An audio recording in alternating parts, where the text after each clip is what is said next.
So hey what's up guys, welcome back to my channel. आपका स्वागत है टेक्नो टर्टल में। पिछली क्लास में हमने देखा था कि डेटाबेस कैसे बनाते हैं। तो इस बार हम देखेंगे कि डेटाबेस के अंदर जो टेबल डेटा होता है उसे हम कैसे क्रिएट करते हैं। तो हम पिछली बार यहाँ तक के थे कंपनी वन।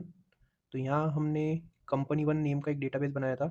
अब उसके अंदर कल के जैसे ही क्वेरी टूल में क्लिक करेंगे तो यहाँ हमारा डेटाबेस ओपन हो जाएगा। अब इसके अंदर हमें बनाना पड़ेगा टेबल। तो कल जैसे हमने डेटाबेस बनाया था क्रिएट कमांड से, तो आज भी हमें टेबल भी क्रिएट कमांड से ही बनाना पड़ेगा। तो चलिए फिर बनाते हैं। तो इसका कमांड रहेगा क्रिएट टेबल। अब यहाँ पे टेबल का नेम देना पड़ेगा। तो जैसे हमारा डेटाबेस का नेम था कंपनी वन, उससे रिलेटेड देंगे हम एम्प्लॉय। एम्प्लॉय अब हमने एम्प्लॉय क्यों लिया? क्योंकि कंपनी है, कंपनी के अंदर का डेटा उससे रिलेटेड ही होगा, जैसे employee, employee ID, salary, hire date, etcetera etcetera. अब टेबल का नेम तो है, अब टेबल के अंदर जो कॉलम्स रहेंगे उनका हमें नेम देना पड़ेगा कि हमें किस किस टाइप के कॉलम चाहिए। उसके पहले हमें पैरेंथेसिस देना पड़ेगा। तो मैं इसको ईजी टू अंडरस्टैंड बना देता हूँ। हम यहाँ पे वन बाय वन क्वेरी लिखेंगे ताकि जितने आसानी से समझ सकते हो समझ जाए।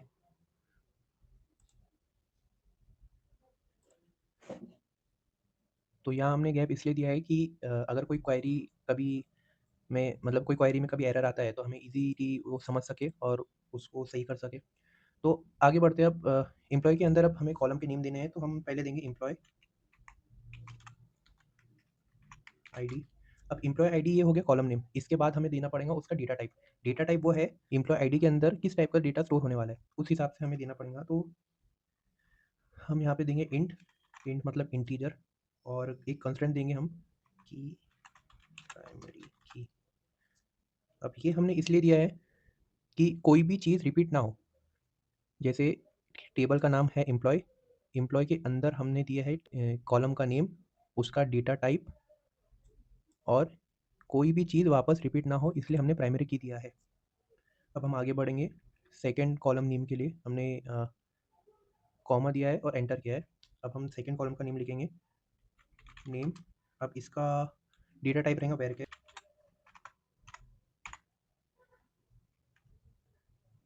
अब वेरचर मतलब वेरिएबल प्लस कैरेक्टर, और ये 50 इसलिए दिया है कि 50 कैरेक्टर तक के ये ले सकता है, इसके ऊपर नहीं ले सकता। अब नेम में इतने आते नहीं है इसलिए बस मैंने 50 ही सफिशिएंट समझा। इसलिए इसके आगे हम इसको कंस्ट्रेंट लगा सकते हैं कि नेम वापस अगर खाली ना हो, कोई एम्प्टी ना बचे, तो इसके आगे हम लगा सकते हैं नॉट नल। नेक्स्ट बढ़ते हैं। डिपार्टमेंट।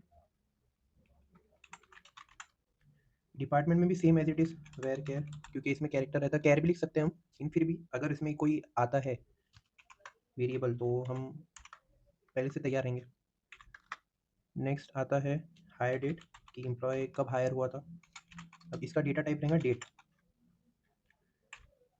लास्ट बढ़ते हैं सैलरी। सैलरी तो सबको पता ही है क्या आता है, न्यूमेरिकल फॉर्म में रहता है डेटा टाइप उसका, न्यूमेरिक।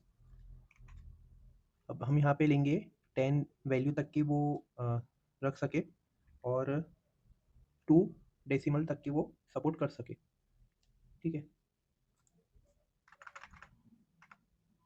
तो हमने काफ़ी इजीली तरीके से हमने पूरा कोशिश करा कि बना सके कि इसमें कन्फ्यूजन ना हो।